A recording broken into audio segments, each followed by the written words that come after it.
Okay, magkwento na ako tungkol dun sa mga mapaghahalataan dito kung sino yung hindi nanonood ng Bilyonaryo. Yan sa naningil sabay naningil. Okay, dun sa last posting ko sa Bilyonaryo, I think, nung Friday, si Coach Ana is a tarot card reader. And very interesting yung kanyang mga casting, yung lumabas sa baraha. Kasi live yun binabasa niya yung baraha. Let's start with an explosive one. Sabi niya, mahuhuli daw si Senator Bato this year. Pero, merong something hazy about it. So, ang interpretation ko doon, this is my interpretation, pero ito yung sinabi niya. Ang sabi niya, but mayroong, merong parang possibilities. So, kumbaga, mahuhuli siya, pero it's possible na, basta meron pang discussion or meron pang something. So, that could change it. Kumbaga, so here is my interpretation.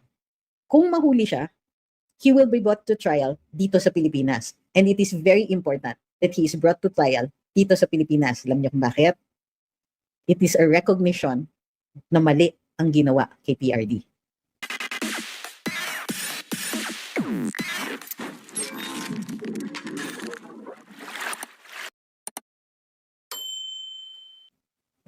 So nakikita niyo na yung value ng tayo kami naman na signature campaign.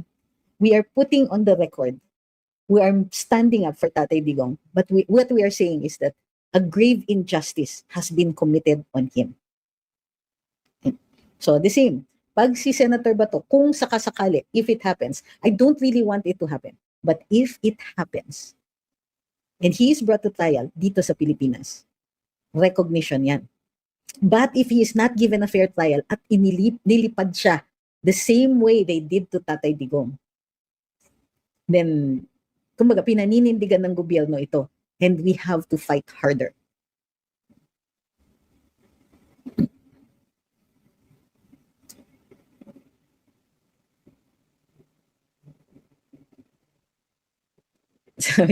Gusto ko lang para mailabas yung sama ng loob ni Yama Harlika 4858. Sabi niya, ewan ko ba sa mga korap na to na nasa dugo na yata talaga nila mga lahi ni Cain, ang mga Sabi ni Alvin Flores, is there any country na pwede nating gayahin ng anti-corruption policies nila? I'm not a big fan of making gaya pagkadating sa batas. Because we've done it. And in fact, our entire legal system was adopted from the Tapos ngayon na lang tayo nagbabago ng konti. We're still not getting out of the system that was imposed on us by the American colonizers, no? Bakit hindi ako fan of adopting? Kasi iba ang kultura. Laws actually are a manifestation of our culture, what we value. Tapos, ang ginagaya natin most of the time, the systems. But it doesn't take our culture into full consideration. And that is something I think lawyers should be also taught. We must understand Philippine culture so that we could make better laws. Kasi, ano mag-govern? Di mo kilala yung mga taong gino-govern mo.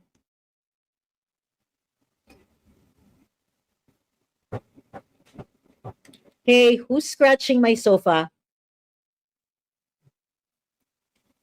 Stop that. Sabi ni Crom, galit sila sa mga bright at pasikat. Kasi mabubuking ang mga kabulastugan nila, and that's how bad they want to keep Juan de la Cruz dumb.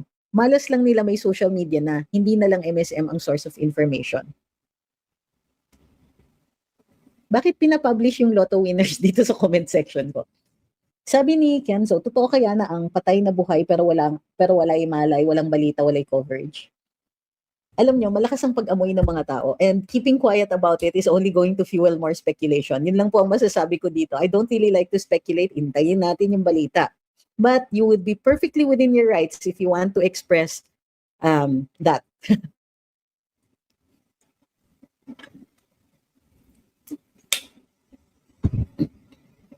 Sabi ni Kay, naalala ko tuloy yung interview ni BBM during the campaign. Tinanong siya kung dapat bang makialam ang ICC sa Pilipinas. I actually recorded that. Sagot niya, hindi, dahil gumagana naman daw ang justice system sa Pinas. Ang galing. Tama, sabi ni Buisa, wag naman sana attorney, nakakaiyak naman. Malaki papel ni Senator Bato sa pagsumpo ng NPA po. Naniniwala naman po ako, ma'am, ayoko rin talagang mahuli si Senator Bato. Ayoko mapahirapan ang buhay niya. At lalong-lalo na ang buhay ng kanyang pamilya. Hindi, kumbaga, yung dinadanas ni PRD, ayokong idanas ng kahit sino pa sa ating mga mamamayan. But we're just talking about the effects and repercussions. Sabi ni Universe, is it possible to print the Constitution, laws, rules, regulations in Tagalog instead of changing them? They are already. There already are copies in Filipino. It's standard po na kapag nagagawa yung batas, may translation ka agad. Tapos, pwedeng correct yung translations. Ian Paul says, di ba gumagana immunity niya, Senator? Okay, here we go again. Okay. Di ba dati pinag-usapan na natin, limited po ang immunity ng ating mga mambabatas. Para lang silang untouchable minsan ba to? Ito yung sinasabi ng saligang batas. They are immune from suit for what they say and do inside Congress. Okay? For what they say and do, it's called the speech and debate clause. So in their privileged speeches, sa mga inquiries in aid of legislation, immune sila dyan. Hindi sila immune from prosecution of other crimes. So pag kunwari may nagkaso sa kanila and the penalty of that case is less than 6 years, hindi siya pwedeng arestuhin habang nasa loob siya ng Kongreso. If the crime is more than 6 years, pwede siyang arestuhin habang nasa Kongreso. Yun lang po ang immunity niya. So, immunity ng lahat ng mga mambabatas. Okay? So, yung sinasabi niya, a lot of people think immune sila kasi hindi sila natatanggal sa pwesto except sa ethics committee. Pero hindi yan nag-a-apply to criminal cases. So, kunwari, katulad ni Trillanes, meron siyang nililitis siya for coup d'etat, pwede siyang maging senador. Senador ka nga, nakakulong ka naman, pero you're still a senator. Matatanggal ka lang sa pagiging senador kung nag-violate ka ng ethical rules, and the ethics committee, which is the committee of the whole Senate, then yun ang magtatanggal sa'yo. Pero hindi hindi ka immune. Walang immunity ang mga mambabatas. As in, wala. Except for the speech and debate clause, for what they say and do inside the halls of Congress or as congressmen and senators.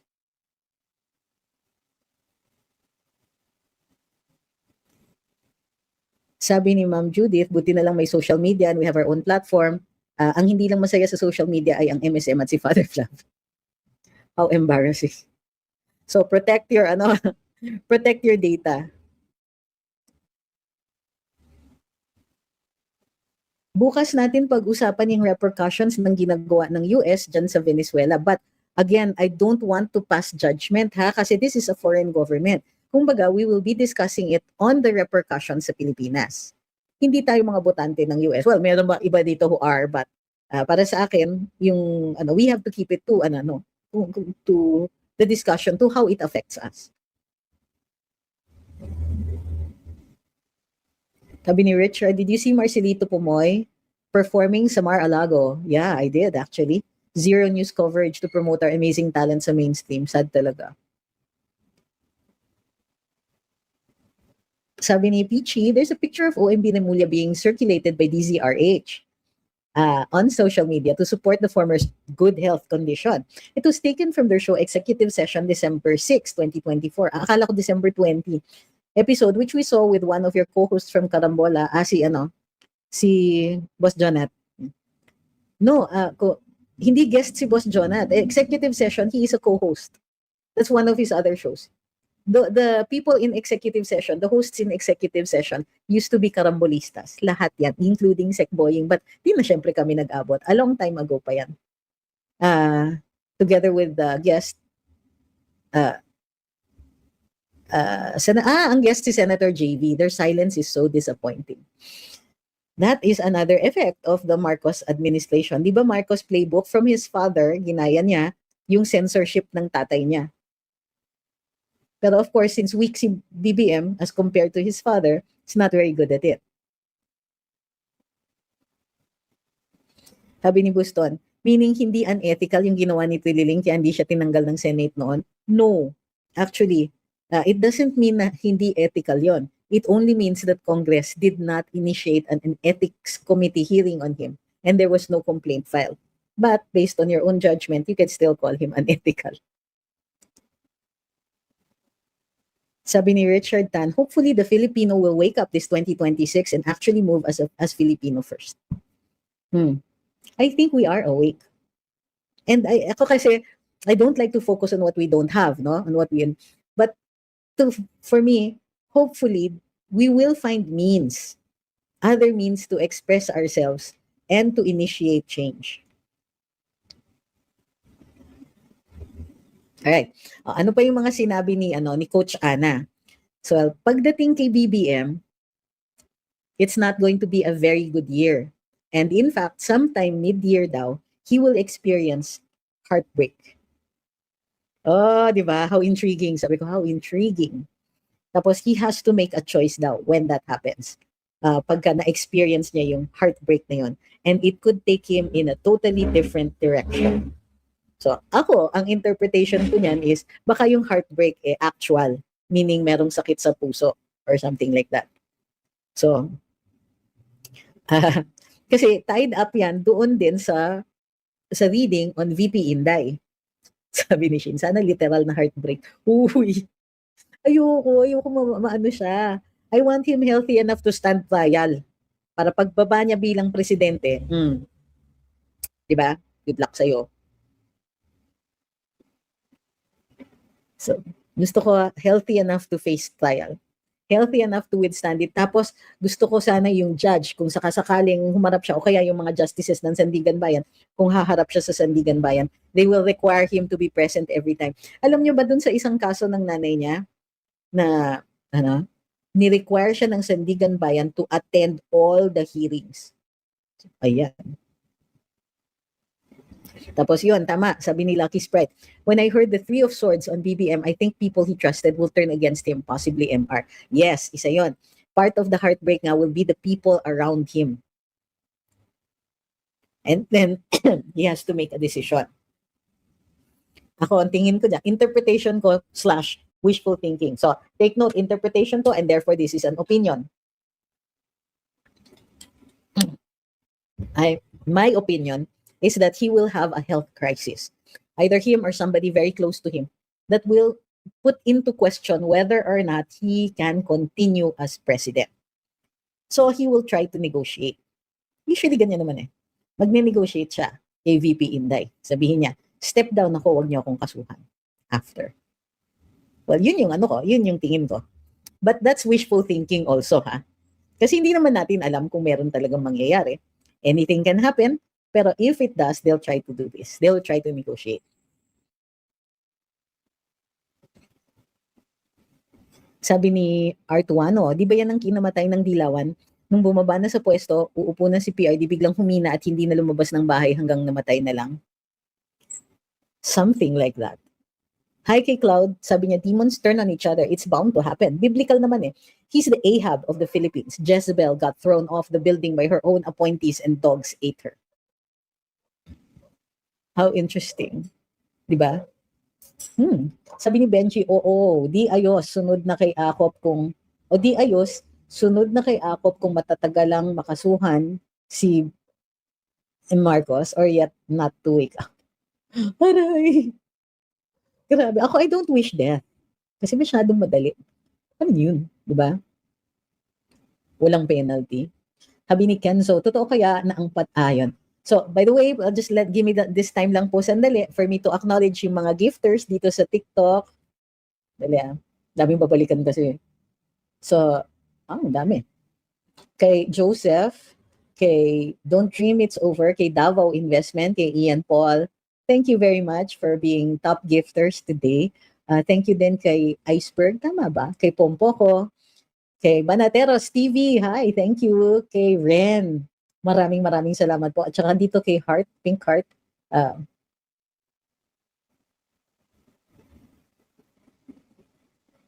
Sabi ni Banateros TV, bayaran daw tayo, Attorney Trix. Ang kilay ko. Sino naman ang nagsasabi ng mga ganyan? Magpadala sila ng resibo. Opinion yung sabihing bayaran, hindi po opinion yun. That's an accusation. Sino nagsabi? Hindi ko nakita yung comment na yan kanina eh. Thank you, Karen.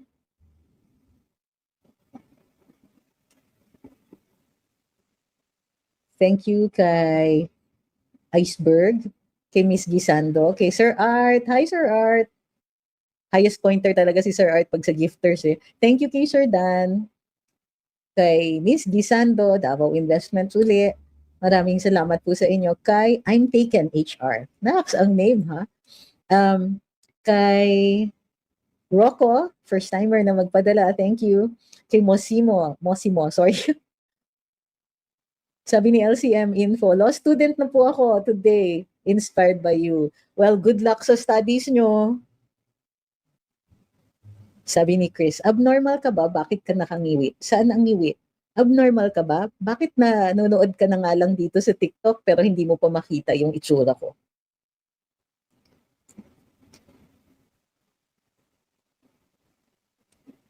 Sabi ni Ni, tingin ko malaking kinalaman ng FL sa mga palpak na desisyon ni BBM. Thank you kay Chan, kay Sir Art na naman, kay Jake, thank you very much. Kay... Sabi ni Buche, pray for the death penalty for corruption and heinous crimes. Siyempre, kailangan maulit. Ano? Did I miss anyone? Hi kay, ano ba yan? Hindi, walang name na mabasa. Kay Mosimo, kay, 27 Diamonds. Kay Dan Sheng, hi. Thank you kay Sir Ian Paul, uli. Hirap pagka dito sa phone, pag binabasa ko sa phone. Hi kay Purple Rain. Ayan.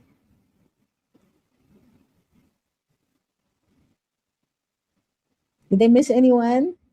Kay dun sa nagpadala ng 27 Diamonds, hi, thank you. Sabi ni Dan, weak leader naman talaga si BBM, kinokontrol ng nakapalibot sa kanya. Yan, sabi ni Sir Dan, magpaparegister kami dito sa Japan para makabote sa 2028. So yes, actually, this early, basta magbukas na ang COMELEC ng registration, kung inactive po ang inyong voters registration, please reactivate it. We will need everybody in 2028.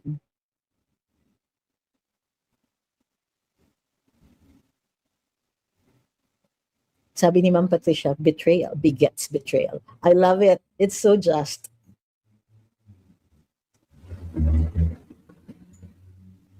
Sabi ni Guillermo, ang mabigat na heartbreak ni PBBM, hindi nagbibigay aral sa kanya yung nangyari sa family Marcos.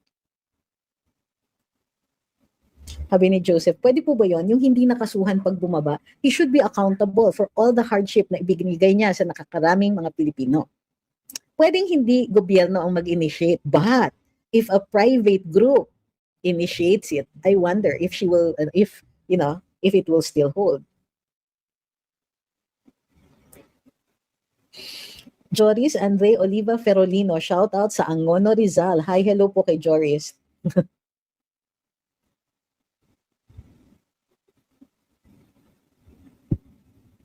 Sabi ni Faz, Ilonggo po si Sir AGP. Hindi po, taga Davao yun.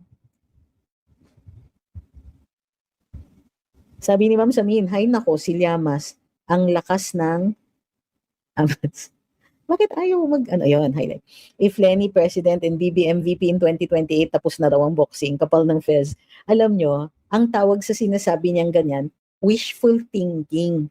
Unang-una, ayaw ni Lenny tumakbo. And I think, Fearless Forecast, baka i-endorse niya either si Risa Hontiveros or of course si Bam Aquino. So, tingin ko in the running pa si Bam Aquino. So, bakbakan sila ni Senator Risa.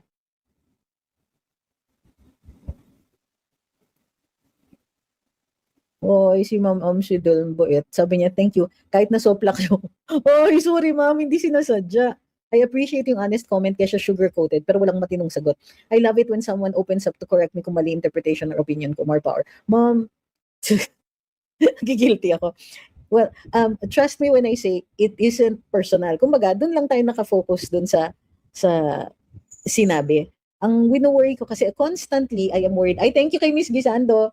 Constantly kasi I am worried na sa dami kasi ng available opinions out there aren't enough people explaining.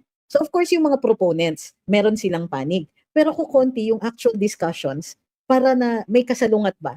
Para nakikita natin yung buong picture. So, para sa akin, we need to hear those other sides as well. Ang ayoko lang yung bastusan. So, and we'll discuss more of that later.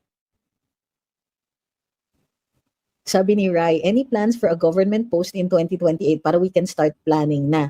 Alam niyo, sa totoo lang, kung tatakbo ako, it will only be to support the Vice President Inday's candidacy kung makakatulong doon.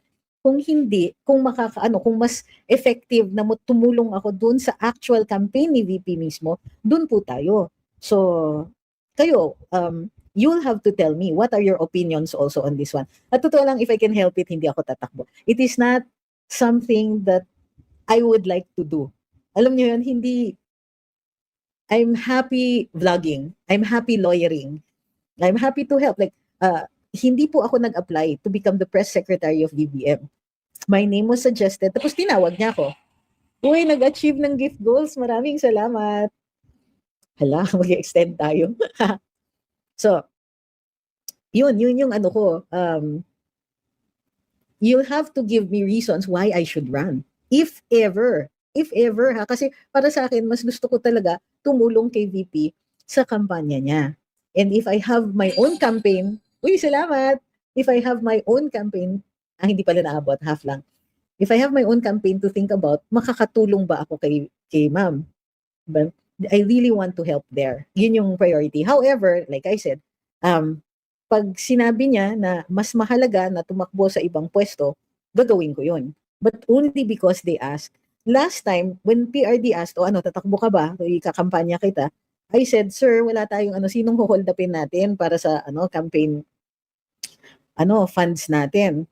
Sabi niya, ako, kakampanya kita. But I had to say no kasi talagang hindi po ako handa nung time na yon. So sabi ko, tutulong na lang po ako. So, yun, even when umiikot siya, tumutulong kami. But, usually behind the scenes and all that. So, yun po, yun yung that's my take on it. So, let's see. Give me a few more months to think about it. Sa totoo lang, sinabihan din ako, I have to make a decision this year. So, all right, let's do that. Siguro in a month or so, may decision na ako niyan.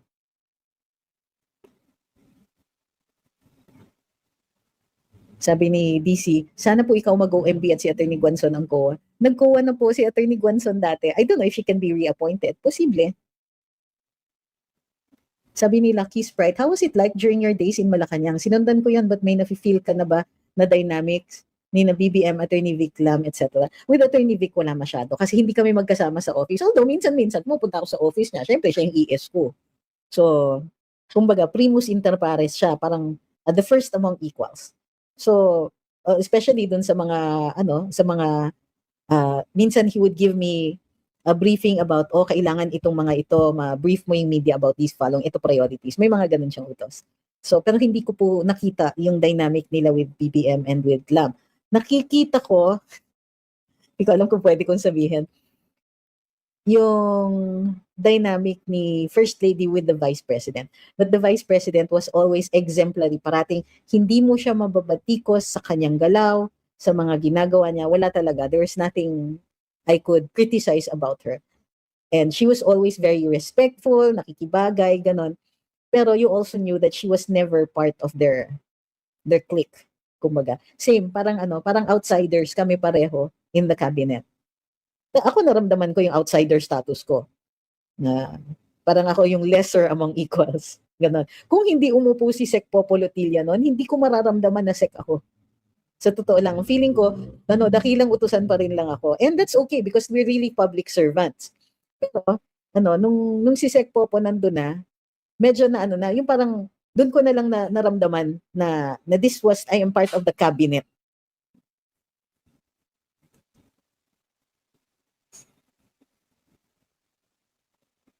Sabi ni Chato, kailangan masanay tayo sa style ni attorney, huwag tayong balat sibuyas. Pag tinama tayo, di yan galit. Ganyan lang talaga magsalita. Parang nang babara. Parang nasa court. Oo, sorry po. Hello, sorry po. Hindi sinasadya. Okay, next. Yung forecast naman para kay VP. Ang sabi ni Coach Ana, it's a good year for her. Kasi nga, year of the horse. Tapos, and it indicates movement. So may mangyayari daw mid-year that will require her to make a decision. It could be a good one for her, but it will still require her to consider and then make a decision for that. So, sabi ko, tapos nung nagsasalita siya, parehong times, nung she was talking about the president, and then when she was talking also about the vice president, kinikilabutan ako. So I don't know if that's related, no? If it means anything, or if na-excite lang talaga ako. But yun, mid-year, expected daw sometime in August, maybe sooner, na the VP will have to make a decision. And her movement will be determined by that decision that she has to make. So same, nagtutugma yung timeline dun sa heartbreak ni Pangulo at saka sa decision that VP Inday has to make.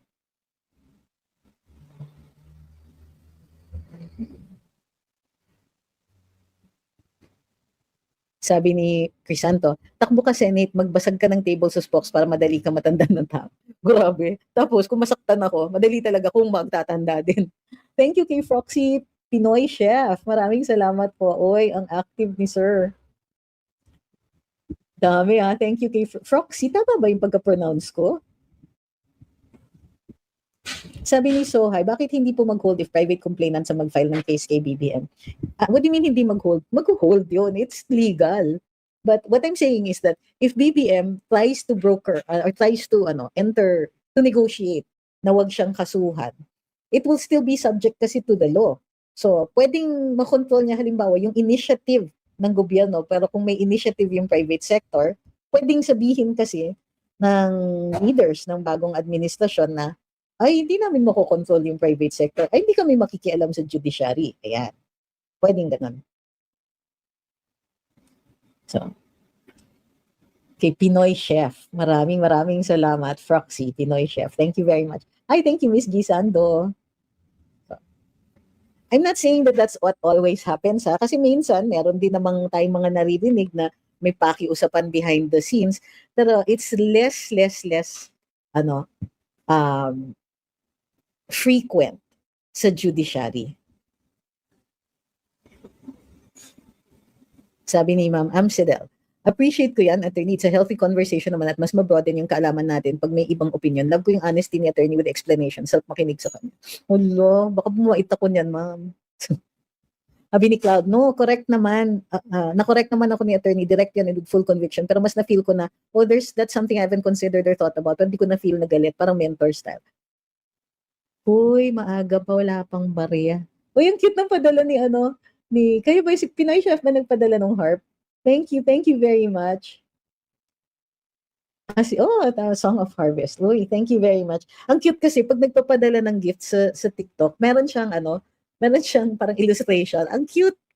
Teka, sino nagpadala nito? Ma'am Vivian, thank you very much for the super sticker. Sabi ni William, the serious guy, Maduro is now like Duterte, trapped in The Hague.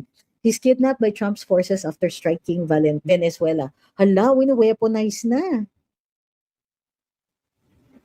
Bukas we'll have a fuller explanation. Invite natin si Sas. O kaya si Ma'am Ana to explain what's going on. Hi kay Sir Bench. Si Sir Bench parating habol. Which says actually, TikTokers, this is something that you should know. Sa dalas namin nagla-live, may mga nakikilala na talaga, yung mga top commenters, ganyan. At namimiss din namin pag nawawala. Ma'am Irene, thank you. Hi. Sabi ni Ma'am Irene. Sabi ni Ma'am Arlene, keep on going. You're so brilliant. Ay, hindi po, Ma'am. Hindi po ako. Parang lang. Some people just articulate faster. Tingin ko yun lang. Uy, thank you kay Ma'am Irene. Ang cute, tsaka kay Sir Jeff. Sabi ni Artuano, kay Attorney Topacio, imposibleng di siya kasuhan sa pagbaba ni BBM. Kaya love natin yung mga public interest lawyers. Attorney Grex is one, of course. We don't agree always on the politics, but I believe that si Sir Grex talaga has such a good heart. So, hi, Ma'am Irene. Tapos si Attorney Topacio, he's always entertaining. Ayan. Sino pa ba mga public interest lawyers ngayon? Dati kami yun kami ni na Ahmed yun Pero grabe talaga. We took on even really huge enemies. And then like normal politics, hindi lahat ng enemies mo will remain enemies forever. Sino pa ba mga public interest lawyers na Alam niyo, I don't agree with the politics of Justice Carpio but I understand yung drive niya to try to correct things. So, sayang kung kakampi natin, kung pareho tayo ng politiko ni Justice Carpio, lakas din sana niya. At natin. Sabi ni Fernando, aarestin daw ng gobyerno si retired General Romeo Pocky sa Monday. Grabe, wala pang na-arrest sa ghost flood control projects at blankong BICAM ng 2025. Oo, I don't expect talaga that any cases will be filed against those who are protected by this administration. So, suportahan natin si General Pokis on this one. Hindi ko gusto yung ginagawang pinag-iinitan. Uy, thank you very much, party. 80% na yata 50% na. A little over 50%.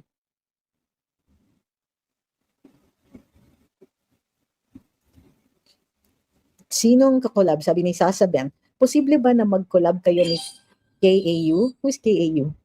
Para naman marinig namin both insights ninyo sa isang topic, especially sa politics. Sino po yun?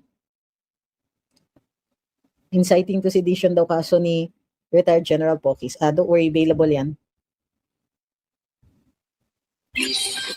Thank you kay Pocahontas at saka kay Sir Jake, kay Ma'am Irene, kay Melody Fair. Uy, thank you very much. 80% na pala ang naano sa ating gift goals. Thank you very much. Ay, umabot na ba yung gift goals? Oo nga, no? Na-achieve na yung gift goals. Thank you very, very much. Dagdag lang tayo ng konti para lang habang nag-iintay. O, ayan. Second round ng gift goals.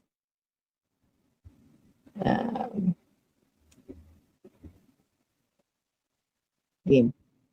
Sabi ni RY2659, Gadon is such a letdown. It's really the politics. Sabi ni Atomize, si Auntie Claire, anong klaseng attorney yun? Uy, grabe ko yun. Sabi ni Andre Ninpad, KAU, Kamatis Analysis Unit, na pangkamatis rin ang analysis. Sabi ni Strictly, KAU will not be a good match. Attorney will run circles around the guy. Dahil ang dami niyang faulty arguments that is so focused on getting his gotcha moments to make his profile stand out.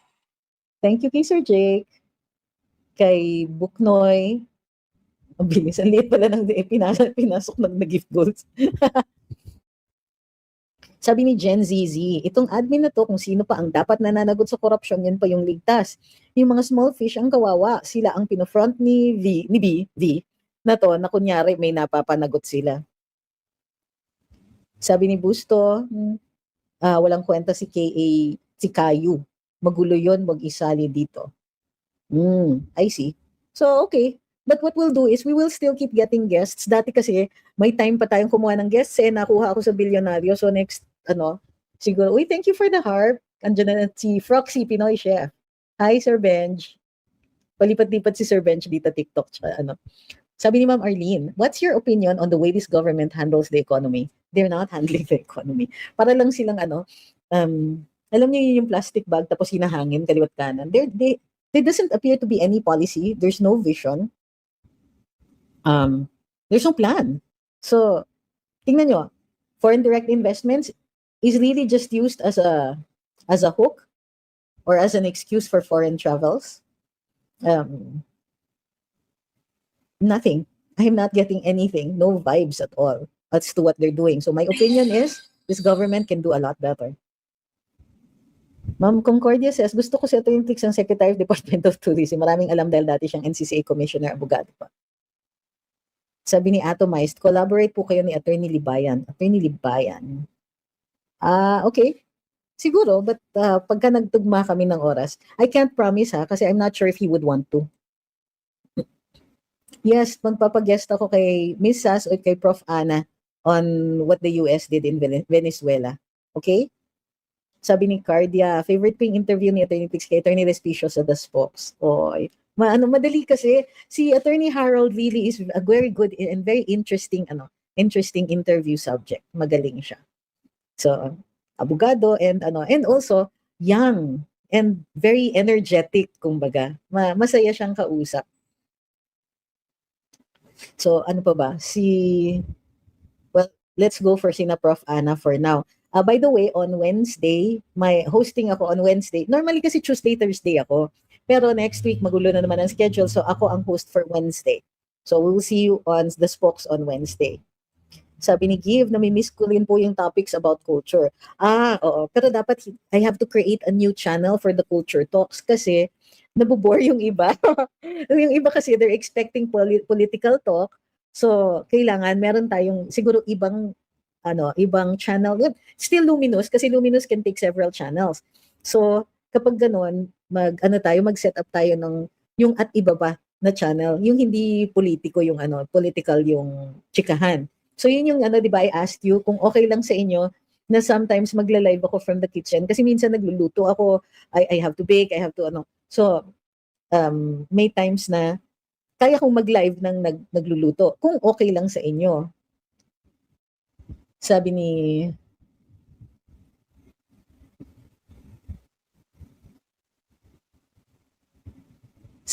Ma'am Lea, so ang vision lang po nila is paano mangurak. It certainly seems that way sometimes. Thank you kay Sir Paul. Thank you, Ma'am Lea. Sabi ni kaka-cellphone mo yan, magiging Islamic State ba ang Pilipinas? Alam nyo, it's highly unlikely because the majority is not, although, sanay ang Pilipinas sa diversity natin. Magiging Islamic State, that's, again, highly unlikely. Sabi ni Shiloh, do you believe na mag-prosper ang impeachment na balak i-file ng kamatayan block? Ako, I don't think so. But they will try very hard to make it happen. Sabi ni Sohay, tanging pag-invite ni BBM lang kay Jessica Sanchez sa ASEAN ang big ticket project ni BBM. Sabi ni Melody Fair, share sa recipe. Depende ha, kung proprietary sa Mermaid Bakes yung recipe, hindi kaya. Pero yung iba, pwede kong i-share. Kasi I get them off the internet din naman. Of course, we will share. Thank you, Sir Paul. Sabi ni Shiloh, considering nalagapak na ang trust and performance ni BBM, well, BBM and the Congress are not the same. So, ang weak nga ni BBM, even before when Martin Romualdez was there, mahina siya. It was really Martin. Same lang, sabi, good evening, you're now searching for the quadrantids. I am now searching for the quadrantids meteor shower at Indang, Cavite. Oy, buti ko po. Sabi ni Nelson, same lang po ba ang sentence ng nagnakaw ng konti o nagnakaw ng marami? It isn't the amount, it's the circumstances. So, if there's force upon things, it's robbery, higher yung penalty. If there's, if may tao na involved, tinreten mo yung tao, minold up mo yung tao, mas mataas yung penalty kesa sa theft. So, yun. It depends on the circumstances. So, pagkaano naman, yung nakaw is through this graft, it depends on the amount. So yeah, kasi plunder, mas mataas yung penalty.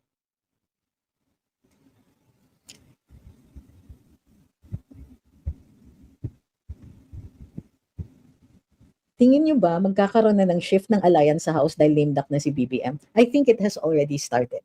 Sa totoo lang, the first impeachment, yung last year, marami ring congressman na ayaw pumirma. So pinipilit sila, tinethreaten sila, sinasabihan na walang budget ang distrito mo for 2025. Yan, may mga ganyan talaga. So there will be attempts to bring them to the fold, but it will not be the same because it's no longer Martin Romualdez and si Speaker D is more passive.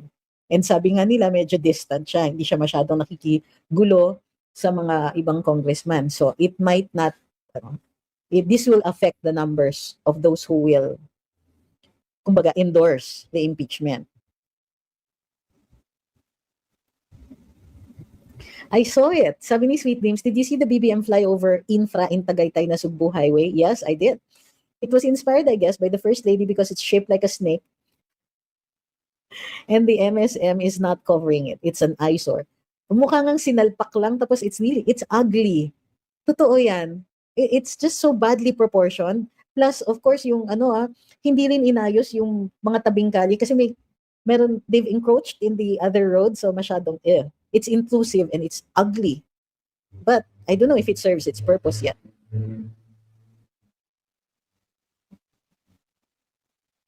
Hindi ko pa po nakita yon yung sa robbery ng bangko sa Germany. Hindi ko po nakita. Sabi ni Atomized, ano yung balita kay Kong Miao? Interviewin niyo po sana. We will try. Pero suspendido pa. So let's see if he's allowed to take on interviews. Chris Reyes, Riotalk asks, confused lang po, bakit sinasabi nilang sasabihin nila yung Madriaga issue sa isasali nila yung Madriaga issue sa impeachment? Paano po yun? May investigation na po ba? Paano pwede nilang gamitin po ito kung hindi naman proven in court? Actually, it doesn't have to be proven in court for it to be included kasi iba yung charge. Iba yung criminal case, iba yung impeachment. And yung impeachment may mga grounds tulad ng graft and corruption, betrayal of the public trust, ganun. So it's the action that you're looking at, not if it has been determined that there is a crime.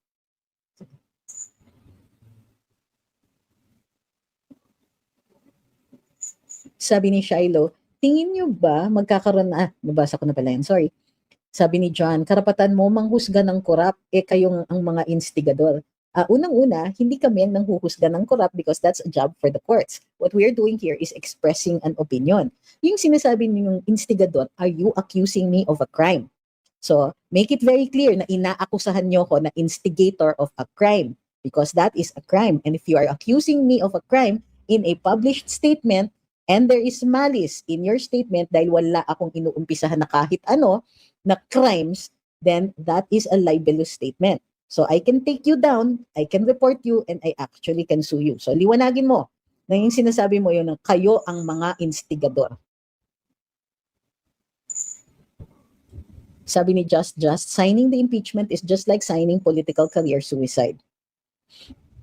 Probably.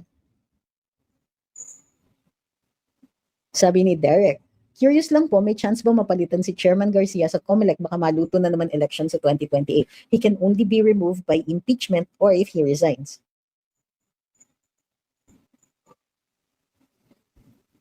Si BBM dapat i-impeach, sabi ni Andre Inpad. Negative na ang trust, ibig sabihin wala ng public trust. Well, negative yung net trust rating niya, but surveys cannot take the place of elections. Kasi kung gano'n, di bakit pa tayo nag-i-eleksyon? But ang problema is yun nga, it's only a survey and it doesn't take the place of it can be evidence na binabawi na natin yung mandato. But he can still contest it, kumbaga. So yun, maraming salamat sa inyong pakikilahok dito sa paglahok sa ating live ngayong araw na ito. Maraming salamat po. Lalong-lalo na dito sa sa TikTok. Sabi ni Ma'am Irene, sinundo na po ba si Boying? Wala pong balita. Natandaan niyo po dito sa Luminous, hindi kami maglalabas unless meron ng confirmation ng mga ganyan. Although naiintindihan ko yung excitement ninyo. Okay, I'm sorry. Hindi dapat tumatawa sa mga ganyan. I apologize. But nevertheless, yun po ang iintayin. Natawa na rin si Ma'am. Sabi ni Tudeng, bakit hindi po nai-impeach yung sa COMELEC? Di ba yung pagkaupo ni Abante is hindi tama?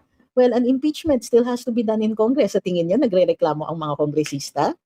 Tingin niyo, mag-prosper ang impeachment? Ang daming posibleng nakinabang sa kanya? I doubt it.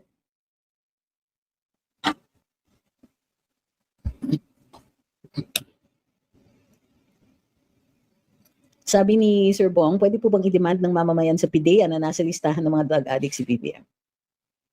When he steps down, posible. Sabi ni Mark, di pa nasundo pero nasa pintuan na nag-iintay yung Uber. Grabe. Okay, so on that note, we discussed today, Joey, we discussed today yung forecasts ni Coach Ana, which was done on Billionario. We interviewed her. And as well, we discussed the possible coming changes for 2026. So there's the forecast is that si Senator Bato might be, how do you call this? Might fall into the hands of law enforcers within the year. However, it doesn't necessarily mean that he will be brought to the ICC because, well, we have to see how the administration is going to handle it. The forecast for President BBM is that he will experience a major heartbreak mid-year, wherein he will have to make a career and life-changing decision. VP Inday will also, how do you call this? Well, she will have to make a decision also mid-year. Here's something interesting, If during the course of an impeachment, the president becomes incompetent, the vice president automatically takes over. And if she becomes the president right away, she is immune from suit and the impeachment will have to be archived or refiled to kasi the impeachment is for the vice president. So kung hindi na siya yung vice president and they still want to impeach her, it has to be refiled. Alam niyo ba yon? Di ba? Exciting. So if they start an impeachment proceeding and something happens to the president, she becomes the president. And the impeachment will collapse. If they still want to impeach her, they have to impeach a president, no longer the vice president. Ah, exciting. So I wonder if the congressmen might take that into consideration as well. On that note, para positive and upbeat ng konti, yung ano natin, yung pagtatapos natin. Maraming salamat sa pagsubaybay sa live natin ngayon, sa pakikilahok. Thank you very much for all the likes and shares and subscriptions. Thank you very, very much for that. Thank you din po sa sa gifters. We'll extend a bit more dito sa TikTok, so hindi pa tayo tapos sa TikTok. So maraming salamat sa mga nanonood.